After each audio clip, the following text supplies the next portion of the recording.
Hello guys, kitchen કબાટ ઇન્ટિરિયરમાં તમારું સ્વાગત છે. આજે આપણે વાત કરીશું પીવીસી ફર્નિચરની અંદર કયું મટીરિયલ યુઝ કરીએ. લોકોનું એવું માનવું છે કે પીવીસી ફર્નિચરની અંદર સ્ક્રૂ હોલ્ડિંગ કેપેસિટી ઓછી હોય છે, ખખડી જાય છે, હલી જાય છે ને એ બધું થતું હોય છે. તો આજે આપણે વાત કરીશું પીવીસી ફર્નિચરની અંદર કયું મટીરિયલ યુઝ કરવું, કયું ના યુઝ કરવું.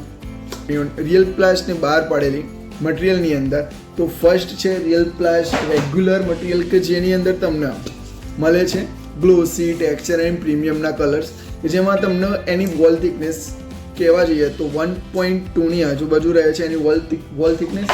એન્ડ એક સેકન્ડ મટીરિયલ છે, એનું સેકન્ડ લોન્ચ કરેલું મટીરિયલ છે કે જે રિયલ પ્લાસ્ટ ગોલ્ડ કે જેની વોલ થિકનેસ 1.7ની આજુબાજુ રહે છે.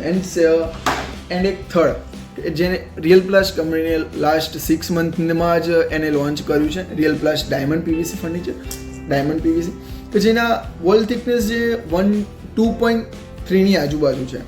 એન્ડ આ મટીરિયલમાં તમને 10થી 12 કલર મળે છે કંપની. તો આજે આપણે જોઈએ કે રિયલ પ્લાસ્ટ ડાયમંડની સીટના પરથી આપણે ગાડી ચડાવીએ છીએ તો સીટને શું થાય છે.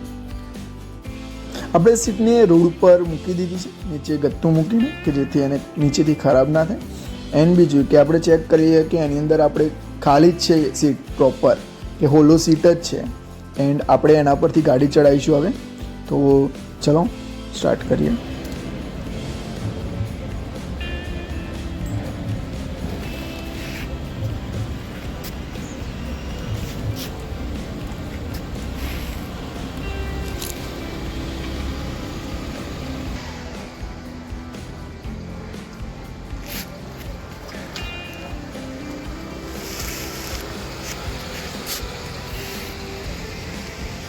તો સીટ પરથી ગાડી તો નીકળી ગઈ છે.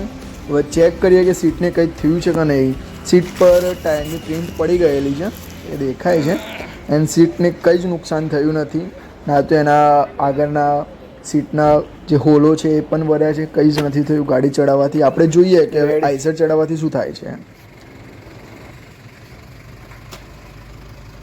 આઈસર ચડશે તો ખબર પડે છે કે આ ટાયરની જે ગ્રીપ છે એ ફર્સ્ટ અને લાસ્ટ જે સીટની કોર્નર છે એ તોડશે અને તૂટ્યા પણ છે.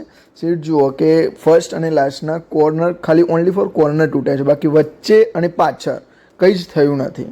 જુઓ કે હજુ પાછળ બી કંઈ થયું નથી અને વચ્ચેની લાઇન જે ઉપર છે ફ્રન્ટમાં એમાં પણ કંઈ થયું નથી. તો ગાઈઝ તમે જોયું કે રિયલ પ્લાસ્ટ ડાયમંડની સીટને કંઈ જ થયું નથી. તો પછી તમે તમારા ઘરે ફર્નિચર બનાવવાનું થાય તો તમે રિયલ પ્લાસ્ટ ડાયમંડમાં જ બનાવજો. એન્ડ બીજું કે જે તમે આ જે વોર્ડરોબ જોઈ રહ્યા છો એ પણ રિયલ પ્લાસ્ટ ડાયમંડમાં જ બનેલું છે. એના પર અમે લેમિનેટ લગાવી છે કે જેથી એ સુંદર લાગે છે. અને આ બેડ પણ રિયલ પ્લાસ્ટ ડાયમંડમાં જ બનાવેલું છે. તો હવેથી તમારા ઘરે જો ફર્નિચર બનાવવાનું થાય તો અમારા નંબર ઉપર કોન્ટેક્ટ કરજો, અમે તમને નજીકના શોરૂમના કોન્ટેક્ટ આપી શકશું. તો thank you for watching my video and subscribe કરવાનું ના ભૂલતા.